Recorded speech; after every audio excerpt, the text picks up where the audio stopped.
यहाँ के सांसद है जो रमेश कौशिक, उन्होंने आवाज नहीं उठाई आपकी? उसने आवाज उठाने का मतलब क्या है यार? नहीं बता, 2-3 बार एमएलए रह लिया, 2-3 सांसद रहे, पेपर कटी है, कोई मरो कोई जियो, इनकी कोई जांच नहीं करवाई। नहीं आया, एक दिन भी नहीं आया। 7 फुट पानी से ढका लगभग गुहाड़ा क्षेत्र में बहुत सारी फसल खराब होगी। तो किस गाँव में बता दे, मौका पहुंच जाओगे जी।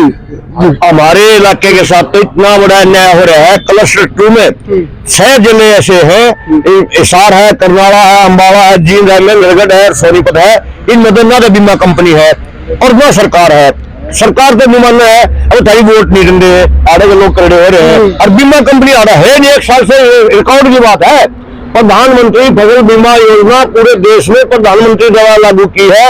हरियाणा में 16 जिला में तो कंपनी है, लेकिन 6 जिला में कंपनी नहीं है। इससे बड़ा अन्याय साहब का यू देखो भाई, एक और कसूती यू देखो, आंख बांध रखी है सीएम घटना की, और वो एक जुगल राष्ट्र निकला है, मुझे कुछ दिखाई नहीं दे रहा। उधर खातर वो एक काम इन बीमा कंपनियां खातर करने लग रहा है सीएम साहब, मुझे यू खराबा दिखाई नहीं दे रहा। तो वह किसान नेता अपने गला है, भारतीय किसान यूनियन चढ़ूनी के उप प्रधान है, तो बातचीत करेगा। इस टाइम भाई गुहाड़ा तहसील में खड़े हैं, तो ये किसान धरना दे रहे हैं भाई, चौथे दिन हो गए, मुआवजा मांग रहे हैं फसल का।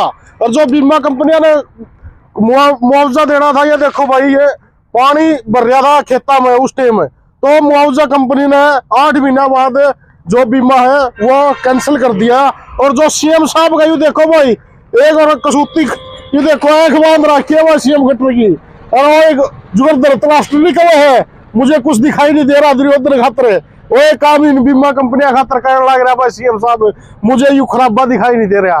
तो वह किसान नेता अपने गला है, भारतीय किसान यूनियन चढ़ूनी के उप प्रधान है, तो बातचीत कराएंगे। राम राम जी। राम राम भाई साहब। प्रधान जी, क्या है यू किश्ती का कौन सा जोड़ की ले रहे हो, कितनी है ये किश्ती? जोड़ की नहीं ना, किसी समुद्र की है। ये खेतों का दृश्य है। 8 से 10 फुट पानी खड़ा था, और इतना खराब होने के बावजूद भी जो प्रधानमंत्री फसल लूट योजना है, कंपनियों ने लूट लिया। इसमें अकेली कंपनियां शामिल नहीं है, इसमें सरकार भी शामिल है। हमारा 2021 का भी, 2022 का भी, 2023 का भी 3 सालों का पेंडिंग पड़ा है। और हम अनेकों बार ज्ञापन के माध्यम से सरकार को भी, प्रशासन को भी हम चेता चुके हैं। हमारी बात कोई सुनने के लिए तैयार नहीं है। और 29 जनवरी से ये यहाँ गोहाना में धरना चला हुआ है, पूरे सोनीपत चलेगा। आज 38 दिन हो चुके हैं, अभी सरकार ने हमारी कोई ना बीमा कंपनी ने सुनी है, ना कोई सरकार ने बात सुनी है। इस बात को लेकर यहाँ पूरे सोनीपत के जिला के किसानों में दिन प्रतिदिन रोष बढ़ता जा रहा है। और आज ये भी ऐलान कर दिया, सर्वसम्मति से फैसला लिया गया है किसानों द्वारा, अगर 12 मार्च से आचार संहिता लग जानी है, फिर ये आना बहाना करेंगे। हमारी स्पष्ट चेतावनी है सरकार को और बीमा कंपनियों को, 12 तारीख तक हमारा किसानों का पाई का ब्याज समेत पैसा नहीं दिया गया तो हमें सोनीपत में जितने भी विधानसभा क्षेत्र हैं, 6 के 6 विधानसभा क्षेत्रों में धरने चलाएंगे। और जो बीजेपी के लोग वोट मांगने आएंगे, उनको हम पहले कहेंगे, पहले हमारा ये समाधान कीजिए। इनका विरोध प्रदर्शन, काले झंडे, पीले झंडे, जो भी है, हर तरह से मतलब इनको नंगा किया जाएगा। ये बताया जाएगा ये किसान और मजदूर विरोधी लोग हैं। पिछली बार भी जैसे बड़ौदा उपचुनाव हुआ था, उस उपचुनाव में प्रधान जी जैसे बीजेपी के जेजेपी नेताओं का विरोध किया था, गांव में घुसने नहीं दे रहे थे, क्या अब की बार फिर वही काम होगा क्या? भाई पीछे भी आंदोलन चले हुआ था, सरकार ने धारा 144 लगाई थी कि 5 आदमी इकट्ठा नहीं हो सकते। गांव वालों को भी एक संविधान का अधिकार दिया है और 288 धारा के अनुसार गांव वाले भी बहिष्कार कर सकते हैं। जो गांव का संविधान ने दिया अधिकार 288 धारा के अनुसार, हम वो जैसे खट्टर के विरुद्ध और जेजेपी के नेताओं के विरुद्ध उस आंदोलन में लगाया था। अगर हमारा बीमे का समाधान नहीं किया गया तो वो धारा का प्रयोग फिर किया जाएगा। जी। किसको दोषी मानते हैं साहब? ये तो स्पष्ट सी बात है कि इस मामले में, बीमा के मामले में तो सरकार के अमला और बीमा कंपनी दोनों साठ गांठ करके भोला भाड़ा अपने हरियाणा प्रदेश के किसान को लूट रहे हैं जी। अब मैं आपको एक बात दिखाता हूँ। 29 दिसंबर को एक स्टेट लेवल की मीटिंग हुई थी, डायरेक्टर एग्रीकल्चर की अध्यक्षता में मीटिंग होती है।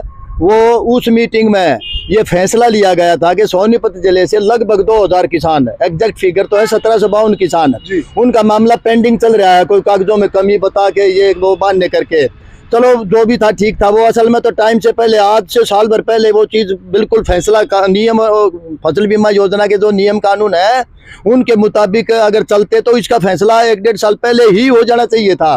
पर चलो किसानों ने जब दबो कौड़ी लगाई है, दाब लगाई है, थोड़ी सी ये चेते हैं और ये भाई सत्यवान नरवाल जैसे किसान नेता हैं, इनके दबाव में आके ये कार्रवाई नए सिरे से इन्होंने अब कुछ तेजी लाए हैं। तो उस कार्रवाई में उसके कारण इन्होंने 29 दिसंबर को एक मीटिंग की स्टेट लेवल की। उसमें 1752 किसान जिनको CSC सेंटर के लेवल पे जो है ना कोई कमियां दिखा के रिजेक्ट कर के कैटेगरी में दिखा रखा है, पर उसमें जो ना किसान की कोई गलती नहीं है। अगर गलती थी भी तो भी वो जो लास्ट डेट होती है ना बीमा भरने की, उसके 1 हफ्ते के अंदर अंदर किसान को जो ना सूचित करना पड़ता है कंपनी द्वारा या CSC द्वारा, भाई तेरे कागजात में यह कमी है, इसको दुरुस्त कर ताकि तेरा बीमा मंजूर किया जा सके। लेकिन ऐसा नहीं किया गया, किसान को मौका नहीं दिया गया और वह अपने आप अपनी मर्जी में, अपनी जो ना मनमौजी में मनमानी करते हुए किसानों के जो है ना वो बीमा के केस थे वो रिजेक्ट कर दिए। लेकिन जब पब्लिक ने दबाव दिया, किसान नेताओं ने दबाव दिया, तो उसको उन्होंने जो है ना अपने टेबल पर फिर लेके आए हैं। और 29/12/2023 को दिसंबर की 29 तारीख को जो मीटिंग करी, उसमें कार्रवाई करते हुए कंपनी और बैंक के लिए मैं विभाग के अधिकारियों पर अपनी उसका जो स्टेट लेवल की जो ग्रीवेंस रिड्रेसल कमेटी है उसने ये तय किया था कि अभी 26 जनवरी 2024 तक ये जो 1752 किसान हैं, इनकी जो भी दूध का दूध, पानी का पानी करके इनकी लिस्ट बना के इनका क्लेम की और बीमा कंपनी को या जो भी कमियां हैं वो दर्शा के बीमा कंपनी को और बैंक को 26 जनवरी तक भेज दो, जिसको आज लगभग 1.5 महीना हो गया उस बात को।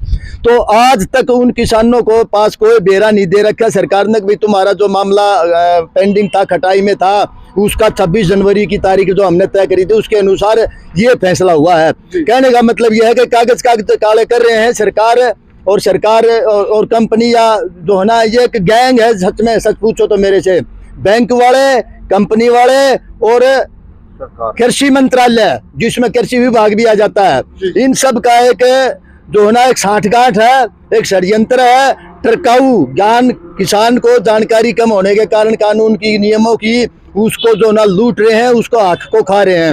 एक और बात मैं बहुत जरूरी बताऊंगा आपने, अब तक 2016 में ये किसान आई, ये स्कीम आई थी फसल बीमा की, और आज 2024 हो गया है।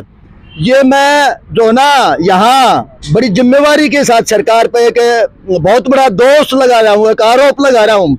कम से कम हरियाणा राज्य में 20,000 करोड़ का गबन है फसल बीमा योजना पे। और मैं एक और बात बता दूं, वैसे ही आम आदमी की तरह नहीं लगा रहा हूँ, मेरी पेंशन भी रोकी जा सकती है। मैं कृषि विभाग से रिटायर्ड SDO हूँ, राज सिंह ढाका मेरा नाम है।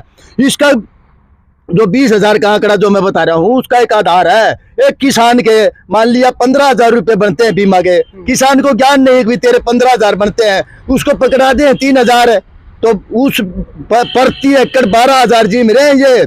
मैं जब नौकरी में था तो मैंने कुछ किसानों को 2-2, 3-3 बार लिखवा के उनके पैसे पूरे करवाए भी हैं, पर वो तो 10-5 थे। हजार किसान है ऐसे जिनका बकाया इनकी तरफ पड़ा है, और अधिकारियों को सरकार की ये नॉलेज में है, सरकार को पता होता है कि किले का कितना बीमा बनता है और दिया कितना जा रहा है। तो ये सब मिलके इस बेचारे गरीब किसान को लूट रहे हैं। प्रधान जी, बीजेपी सरकार CM खट्टर साहब तो बोल रहे हैं मतलब किसानों को मुआवजा भी भरपूर मात्रा में दिया जा रहा है, सबसे ज्यादा मुआवजा हरियाणा के किसान ले रहे हैं।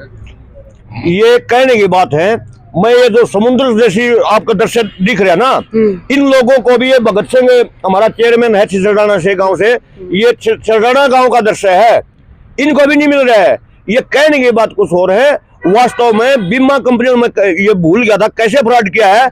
जहां क्रॉप कटिंग होती है लास्ट में फसल बिजाई के 6-7-8 महीने के बाद में, जहां खराब होगी फसल, खराब होगी वहां तो रिजेक्ट कर दिए, जहां खराब नहीं हुई वहां किसान का प्रीमियम भी हरियाणा और केंद्र सरकार की सारी सब्सिडी डकार गई बीमा कंपनी, और वो सरकार की सब सारा मामला चल रहा है। सरकार किसानों के साथ नहीं है, किसानों की आय दुगनी नहीं। बिल्कुल, किसान और मजदूर ये विरोधी सरकार है। अगर ये किसान हितैषी सरकार होती, हमारा 38 दिन से जो धरना चल रहा है हमारा समाधान कर दिया होता। इससे साफ झलक रहा है, हमारी कहने की जरूरत नहीं है कि ये कितनी किसान मजदूरी हितैषी सरकार है। अब क्या निर्णय लिया आपने?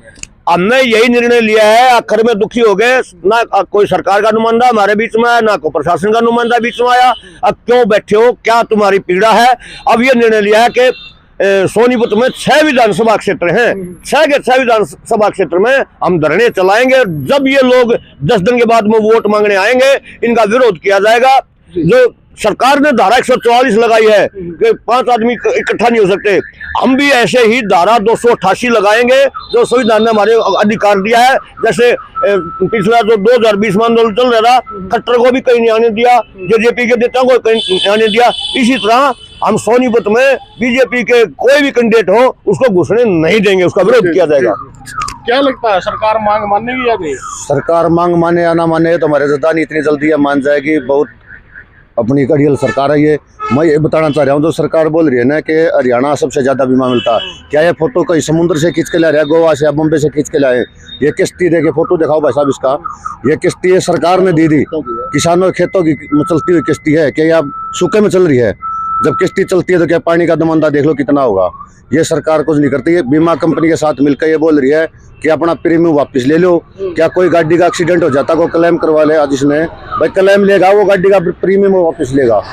तो ये इतनी सरकार कभी हमने देखी नहीं, आइडियल सरकार जो अब यहाँ आ रही है। ये बोल रहे 10 की 10 सीटें बीजेपी की आएगी हरियाणा में। कहने 575 पार का हृदय भी 40 को करा रही थी, तो इनका एक डर चढ़ रहा है। लोग देख पहले मनीषा बना दो, अब 400 पार और फिर ये जगह जगह भाई घोटाले करे हैं। आपने देखा चंडीगढ़ में इलेक्शन था, ये लूटा कसोटी में जी आगे लकड़े और कौन सा है। आज अगर ये यूएम ने छोड़ के चुनाव करवाओ तो 100 सीट भी को ना हो। सीएम खट्टर तो बोल रहा है मैं ईमानदार हूँ, क्या लगता है? नर्रे घोटाले हैं। आप एक चीज देख लो, बीजेपी के कोई भी अधिकारी पे या किसी पे आज तक नहीं टीका छापा मरवाया है। जो भी भ्रष्टाचारी हैं, जो भी घोटालेबाज हैं, बाजे है बीजेपी में बढ़ जाए, उस दिन चंदे साफ हो जाए। आप इनकी जांच क्यों ना करवा के देखते? जी भाई साहब, अगर जय इतनी ईमानदार सरकार होती तो पिछली बार इसको गठबंधन जोड़कर दुष्यंत का सहारा लेकर सरकार नहीं बनानी पड़ती। अब की बार इसको बताएंगे कैसे क्या बनता है, हरियाणा में पता लग जाएगा इसको। दुष्यंत फिर साथ में बोल रहा है फिर इसका बढ़िया बुआरी मार देगा ना। अब की बार दुष्यंत पिछली बार 10 सीट लेगा था, अब की बार 1 सीट लेकर दिखा दियो। अच्छा, 10 की 10 लोकसभा की सीटें नहीं जीतेगी? नहीं, मतलब भी नहीं। अब की बार तो कुछ और होगा, इतनी आसान जीत नहीं है इसकी जितनी सोच रही है पहले की तरह। अच्छा, चलो धन्यवाद। तो मैं देखते रहिए आगे तक वीडियो शेयर करते रहिए। ये किसान है भाई, ये गोवा बीच का नजारा नहीं है जो हम देखने लग रहे हो जी। आज तो 7 महीने पहले बरसात हुई थी भाई साहब, और सरकार ने घोषणा करी थी 15,000 पर एकड़ देंगे, क्योंकि इस एरिया में बीमा कंपनी तो बच गई थी। लेकिन आपने देख लो अपने रुखी में, छछडाना में, रबड़ा में कम से कम 1000 एकड़ खराब हुई थी। और इनका सीधा जो को बुझना चाहे तहसीलदार दौरा रिपोर्ट रही, पटवारी दौरा रही, गिरदौर दौरा रही। मेरे गाँव के रुखी के 700 एकड़ खराब होते, 100 किला ने भी मुआवजा नहीं मिल रहा। और जिसमें 7 फुट पानी भर गया था, सरकार ने डीसी सोनीपत ने किश्ती भी पहुंचाई थी। मौका पर सारे अफसर खड़े रहा, चीफ भी आया, लगभग सारे के दौरे भी हुए थे। इस तरह शोर क्यों होगा? ये क्या पोर्टल पर भी उस दिन इन एक दिन खोलेगा बंद कर दिया, कोई भी मुआवजा नहीं मिल रहा। जो यहाँ का विधायक है, स्थानीय विधायक है कांग्रेस का, वो उससे बातचीत हुई आपकी, क्या बोला? विधायक तब भागदौड़ तो पूरी कड़ा है, संसद में भी मुद्दा उठा रहा था, लेकिन पार नहीं बस आ रही। इन्हें कह दिया रो तो सोनीपत में कितने खराब आए नहीं है, तो ये देना नहीं चाहते कुछ भी। ये भी न पाछा कही पूरे एकड़ इतना देंगे। हरियाणा की मैन वो बता दे 700 एकड़ में 100 एकड़ पर दिया है, कितने पोर्टल खराब कर दिया, कितने किम्मत दिखा दिया। यहाँ के सांसद है जो रमेश कौशिक, उन्होंने आवाज नहीं उठाई आपकी? उसने आवाज उठाने का मतलब क्या है यार? नू बता, 2-3 बदा मेले रह लिया, 2-3 सांसद रहे, बेबे गड्डी है, कोई मरो कोई जियो, इनकी कोई जांच नहीं करवा। अभी आया वो?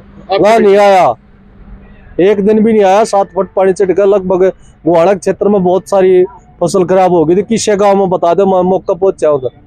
जी हमारे इलाके के साथ तो इतना बड़ा अन्याय हो रहा है। क्लस्टर 2 में 6 जिले ऐसे हैं, हिसार है, करनाला है, अंबाला है, जींद है, महेंद्रगढ़ है, सोनीपत है। इनमें तो ना तो बीमा कंपनी है और ना सरकार है। सरकार तो नुमाना है, अब थारी वोट नहीं देंगे, आड़े के लोग करड़े हो रहे हैं। और बीमा कंपनी आड़ा है नहीं, 1 साल से रिकॉर्ड की बात है। प्रधानमंत्री फसल बीमा योजना पूरे देश में प्रधानमंत्री द्वारा लागू की है। हरियाणा में 16 जिले में तो कंपनी है, लेकिन 6 जिला में कंपनियां नहीं है। जी, जी। इससे बड़ा न्याय और क्या होगा, जी। अनदेखी और क्या होगी। धन्यवाद। तो भाई ये जो तस्वीर देखने आ रहे हो, ये गोवा बीच की नहीं है भाई, ये किसान है अपने खेता में किश्ती ले जा रहे हैं भाई। और ये देखो भाई सीएम साहब के क्या पर्दा तो बांध रखा है, देख लो भाई नुको है, ये खराबा दिखाई नहीं दे रहा। तो मैं देखते रहिए आगे तक वीडियो शेयर करते रहिए। धन्यवाद।